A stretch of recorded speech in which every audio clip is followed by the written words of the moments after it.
प्रश्न नंबर 1, दांत के ऊपर सफेद चमकीली परत क्या कहलाती है? इसका सही जवाब हो जाएगा इनेमल कहलाती है। दोस्तों, दांत के ऊपर सफेद चमकीली परत इनेमल कहलाती है। मनुष्य के प्रत्येक जबड़े में 16 दांत पाए जाते हैं, यानी कुल दांतों की संख्या 32 होती है। मनुष्य के दांतों के प्रकार, दोस्तों मनुष्य में 4 प्रकार के दांत पाए जाते हैं। उनका नाम क्या है? उनका नाम है इंसीजर, केनाइन, प्रीमोलर और मोलर। आइए जानते हैं दांतों की संरचना। दोस्तों, पहला है इनेमल। दांत के ऊपर सफेद चमकीली परत होती है, इसे इनेमल कहा जाता है। यह मानव शरीर का सबसे कठोर पदार्थ होता है। यह क्वेश्चन बन जाता है कि मनुष्य शरीर में सबसे कठोर पदार्थ कौन सा है, तो आप बताएंगे इनेमल होता है। Second, pulp cavity. दांत के अंदर स्थित एक गुहा होती है जिसे पल्प कैविटी कहते हैं। थर्ड है डेंटाइन। दांत का अधिकांश भाग डेंटाइन का बना होता है, जो कड़ी तथा पीले रंग की होती है। फोर्थ है सीमेंट लेयर। जड़ की बाहरी परत सीमेंट लेयर कहलाती है। नेक्स्ट क्वेश्चन, प्रश्न नंबर 2, बकरी की किस प्रजाति को दूध की रानी कहा जाता है? इसका सही जवाब हो जाएगा बकरी की थानर प्रजाति को दूध की रानी कहा जाता है, यानी इसका ऑप्शन नंबर सी इसका ठीक हो जाएगा। दोस्तों, भेड़ व बकरी विभिन्न उपयोगों के लिए पाली जाती है, जैसे दूध, मांस, ऊन, चमड़ा इत्यादि के लिए। बात करते हैं पश्मीना ऊन के बारे में। कश्मीर तथा तिब्बत में पाई जाने वाली बकरियों से उन्नत किस्म की मुलायम ऊन प्राप्त की जाती है, जिसे पश्मीना ऊन कहते हैं। भेड़ का जीवन काल लगभग 13 वर्ष का होता है। बात करते हैं आर्मी के घोड़ों के लिए किस ऊन का प्रयोग किया जाता है? दोस्तों, आर्मी के घोड़ों के लिए पटनवाड़ी भेड़ के ऊनों का प्रयोग किया जाता है। यह भेड़ विशेषकर गुजरात में पाई जाती है। बात करते हैं थानर प्रजाति की। दोस्तों, बकरी की थानर प्रजाति यह स्विट्जरलैंड में पाई जाती है, जिसे दूध की रानी कहा जाता है। दोस्तों, ये 250 दिनों में 800 लीटर तक दूध देती है, इसलिए इसे दूध की रानी कहा जाता है। यह स्विट्जरलैंड में पाई जाती है। स्विट्जरलैंड की राजधानी क्या है? दोस्तों, आप सभी कमेंट सेक्शन में बताएंगे। नेक्स्ट क्वेश्चन, प्रश्न नंबर 3, भारतीय कृषि अनुसंधान परिषद यानी Indian council of agriculture and research, इसकी स्थापना कब की गई थी? दोस्तों, आईसीएआर की स्थापना 16 जुलाई 1929 में की गई थी। कब की गई थी? 16 जुलाई 1929 में की गई थी, यानी इसका ऑप्शन नंबर डी इसका ठीक हो जाएगा। दोस्तों, भारतीय कृषि अनुसंधान परिषद की स्थापना 16 जुलाई 1929 में की गई थी। इसका पहले नाम क्या था? इसका नाम था पहले इंपीरियल कृषि अनुसंधान परिषद, जिसे बाद में परिवर्तित करके भारतीय कृषि अनुसंधान परिषद रख दिया गया। यह कृषि, मत्स्य पालन तथा जंतु विज्ञान में होने वाले अनुसंधान को नियंत्रित व समन्वित करता है। भारत में आईसीएआर के 97 केंद्र तथा 53 कृषि विश्वविद्यालय हैं। बात करते हैं भारतीय कृषि अनुसंधान परिषद के अंतर्गत संस्थाएं कितनी कितनी हैं? तो दोस्तों, आईसीएआर के अंतर्गत 3 संस्थाएं आती है। कौन कौन सी? पहला, भारतीय कृषि अनुसंधान संस्थान, यह नई दिल्ली में स्थित है। सेकंड, राष्ट्रीय दुग्ध विकास संस्थान, यह करनाल हरियाणा में स्थित है। थर्ड, भारतीय मवेशी अनुसंधान संस्थान, जो कि उत्तर प्रदेश के बरेली में स्थित है। नेक्स्ट क्वेश्चन, प्रश्न नंबर 4, हरे फलों को कृत्रिम रूप से पकाने के लिए प्रयुक्त गैस है। दोस्तों, निम्नलिखित में से एथिलीन का प्रयोग हरे फलों को कृत्रिम रूप से पकाने के लिए किया जाता है, यानी इसका ऑप्शन नंबर भी दोस्तों ठीक हो जाएगा। दोस्तों, बात करते हैं एथिलीन की। यह पादप हार्मोन होता है। यह कच्चे फलों को पकाने में इसका प्रयोग किया जाता है। दोस्तों, कच्चे फलों को पकाने के लिए एथिलीन के अलावा कैल्शियम कार्बाइड का भी प्रयोग किया जाता है, जिससे आम को पकाने में इसका प्रयोग होता है, बहुतायत में किया जाता है। नेक्स्ट क्वेश्चन, प्रश्न नंबर 5, भोजन निगलते समय श्वास नली में भोजन क्यों नहीं जाता?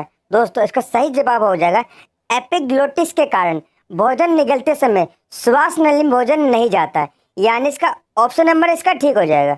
आइए दोस्तों, इस क्वेश्चन से रिलेटेड इंपॉर्टेंट फैक्ट डिटेल में जानते हैं।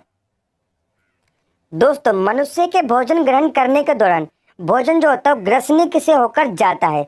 मानव ग्रसनी 12 सेंटीमीटर लंबी तालू के पीछे स्थित नली होती है। ग्रसनी में बकल कैविटी तथा विंड पाइप दोनों मिलते हैं। यहाँ से वायु तथा भोजन का सहमार्ग होता है, यानी बकल कैविटी से भोजन जाता है शरीर में, जबकि विंड पाइप से ऑक्सीजन जाती है। दोस्तों दोनों ही मार्ग होते सेम होते हैं, परंतु इन दोनों में जो डिफरेंस पैदा करता है उसे कहते हैं दोस्तों एपिग्लोटिस। इसके कारण जो होता है श्वास नली ढक जाती है भोजन को ग्रहण करते समय, इसलिए हमारे शरीर में हम जब भोजन करते हैं तो भोजन श्वास नली में नहीं पहुंच पाता। इस क्वेश्चन से इतने इंपॉर्टेंट फैक्ट बन सकते थे। नेक्स्ट क्वेश्चन, प्रश्न नंबर 6, मनुष्य के आमाशय का आकार अंग्रेजी के किस अक्षर के समान होता है? तो दोस्तों मनुष्य के आमाशय का आकार अंग्रेजी के जे अक्षर के समान होता है, यानी इसका ऑप्शन नंबर सी इसका ठीक हो जाएगा। दोस्तों मानव आमाशय लगभग 25 सेंटीमीटर लंबा आहार नाल का सबसे चौड़ा थैलानुमा भाग होता है। यह अंग्रेजी के जे अक्षर के समान होता है। इसमें जठर ग्रंथियां पाई जाती है जो भोजन के पाचन हेतु जठर रस का श्रवण करती है। दोस्तों व्यक्ति के आमाशय की दीवार में लगभग 3.5 करोड़ जठर ग्रंथियां पाई जाती हैं। आमाशय में HCl यानी हाइड्रोक्लोरिकल अम्ल, पेप्सिन तथा लाइपेज नामक एंजाइम का श्रवण होता है। एक वयस्क का आमाशय लगभग 1.5 लीटर पदार्थ मात्रा सहन कर सकता है। मनुष्य का जो आमाशय होता है वो बकरी के दूध को आसानी से पचा सकता है, जबकि गाय व भैंस का दूध जो होता है वो काफी लंबे समय में पचता है। नेक्स्ट क्वेश्चन, प्रश्न नंबर 7, सीमेंट का आविष्कार किस वैज्ञानिक ने किया था? तो दोस्तों सीमेंट का आविष्कार जोसेफ स्पीडन ने किया था, यानी इसका ऑप्शन नंबर सी इसका ठीक हो जाएगा। दोस्तों सीमेंट भवन निर्माण सामग्री में इसका प्रयोग सर्वप्रथम ब्रिटेन में सन 1824 में जोसेफ स्पीडन ने किया था। इसे पोर्टलैंड सीमेंट भी कहा जाता है। ऐसा क्यों कहा जाता है? क्योंकि यह पोर्टलैंड टापू पर प्राप्त प्राकृतिक चूनों के पत्थर से मिलता जुलता है।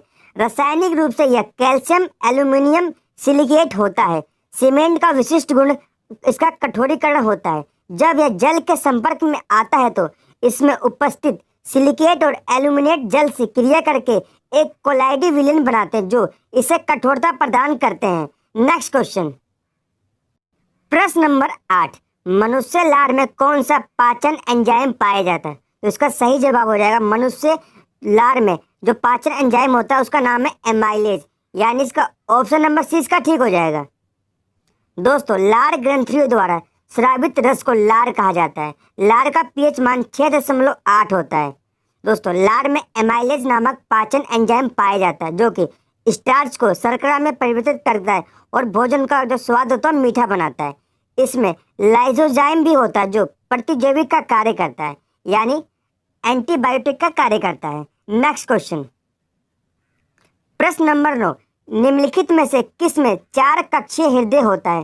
तो दोस्तों निम्नलिखित में से मगरमच्छ में 4 कक्षीय हृदय होता है, यानी इसका ऑप्शन नंबर डी इसका ठीक हो जाएगा। आइए दोस्तों इस क्वेश्चन से रिलेटेड इंपॉर्टेंट फैक्ट डिटेल में जानते हैं। दोस्तों सभी सरीसृपों में एक्सेप्ट मगरमच्छ, यानी मगरमच्छ को छोड़कर सभी सरीसृपों में जो हृदय होता है 3 कक्षीय वाला होता है, परंतु मगरमच्छ इसका एक अपवाद है जिसमें 4 कक्षीय हृदय होता है, जबकि अन्य सरीसृपों में केवल 3 कक्षीय हृदय पाया जाता है।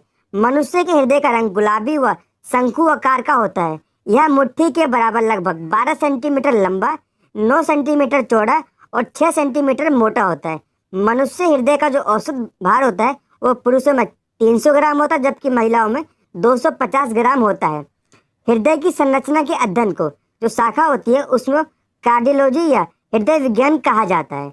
नेक्स्ट क्वेश्चन, दोस्तों प्रश्न नंबर 10, मानव मूत्र का हल्का पीले रंग किस पिगमेंट के कारण होता है? तो दोस्तों इसका सही जवाब हो जाएगा यूरोक्रोम के द्वारा मानव मूत्र का हल्का पीले रंग होता है, यानी इसका ऑप्शन नंबर सी इसका ठीक हो जाएगा। आइए इस क्वेश्चन से रिलेटेड इंपॉर्टेंट फैक्ट डिटेल में जानते हैं। दोस्तों मानव मूत्र का हल्का पीले रंग उसमें पाए जाने वाले यूरोक्रोम वर्णक यानी रंजन के कारण होता है, जो कि मृत लाल रुद्राणु के हीमोग्लोबिन के विघटन से बनता है। मनुष्य मूत्र का रासायनिक संगठन जानते हैं। इसमें 95% जो होता है जल होता है, जबकि 5% कार्बनिक व अकार्बनिक पदार्थ पाए जाते हैं। नेक्स्ट क्वेश्चन, प्रश्न नंबर 11, विटामिन सी किस नाम से जाना जाता है? तो दोस्तों विटामिन सी एस्कॉर्बिक अम्ल के नाम से जाना जाता है, यानी इसका ऑप्शन नंबर डी इसका ठीक हो जाएगा।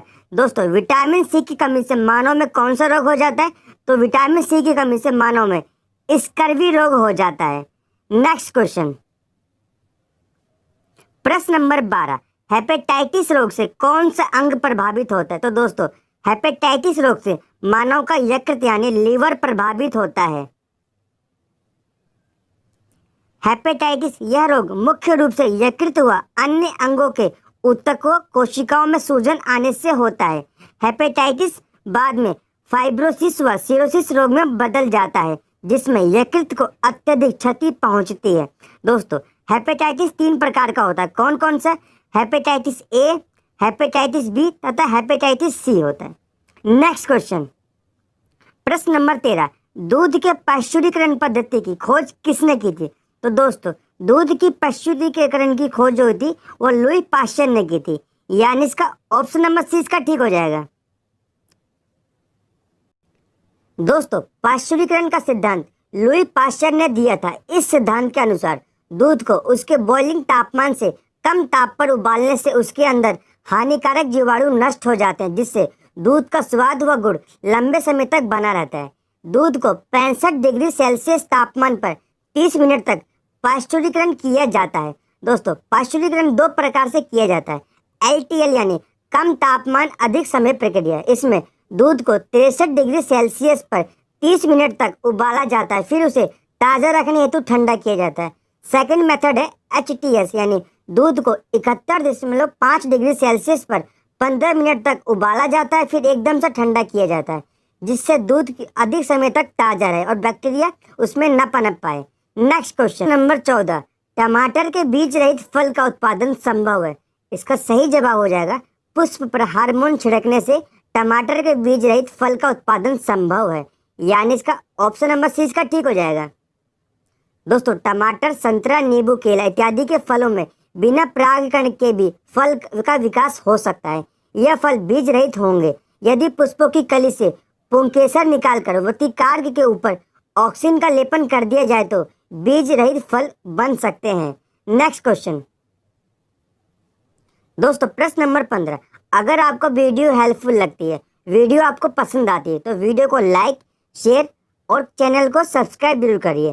प्रश्न नंबर 15, निम्नलिखित में से कौन शुष्क बर्फ कहलाता है? तो दोस्तों कार्बन डाइऑक्साइड जो होता है शुष्क बर्फ कहलाता है, यानी इसका ऑप्शन नंबर इसका ठीक हो जाएगा।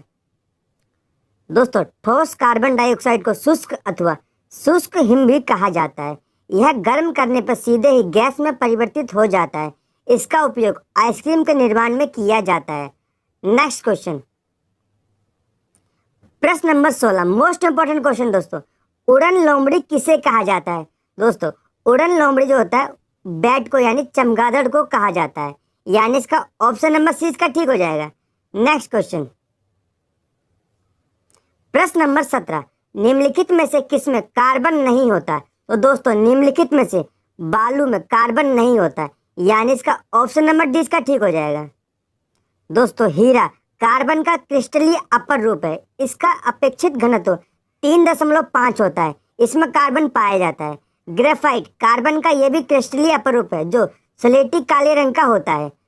कोयला एक ठोस कार्बनिक पदार्थ होता है जिसको ईंधन के रूप में प्रयोग किया जाता है। दोस्तों इसमें जितने भी ऑप्शन है सब में कार्बन पाया जाता है, जबकि बालू में कार्बन नहीं पाया जाता है, यानी निम्नलिखित में से कार्बन बालू में नहीं होगा। नेक्स्ट क्वेश्चन, प्रश्न नंबर 18, निम्नलिखित में से किस जंतु में बाहरी एवं अंतःकंकाल होता है? तो दोस्तों निम्नलिखित में से सर्प यानी स्नेक में बाहरी व अंतःकंकाल होता है, यानी इसका ऑप्शन नंबर 20 का ठीक हो जाएगा। नेक्स्ट क्वेश्चन, प्रश्न नंबर 19, मोनोजाइट किसका अयस्क होता है? दोस्तों मोनोजाइट जो होता है थोरियम का अयस्क होता है, यानी इसका ऑप्शन नंबर 20 का ठीक हो जाएगा। दोस्तों मोनोजाइट थोरियम, लैंथेनम और सीडियम का मिश्रण होता है। भारत में केरल के समुद्री तट पर पर्याप्त मात्रा में थोरियम का भंडार मिलता है। दोस्तों इस क्वेश्चन से इतने इंपॉर्टेंट फैक्ट बन सकते हैं।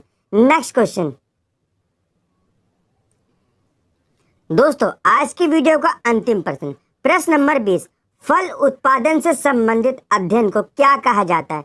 इसका सही जवाब हो जाएगा फल उत्पादन से संबंधित अध्ययन को विज्ञान को पोमोलॉजी कहा जाता है, यानी इसका ऑप्शन नंबर 20 का ठीक हो जाएगा। आइए दोस्तों इस क्वेश्चन से रिलेटेड इम्पोर्टेंट फैक्ट डिटेल में जानते हैं। दोस्तों, फल उत्पादन से संबंधित अध्ययन को फल विज्ञान अथवा पोमोलॉजी कहा जाता है।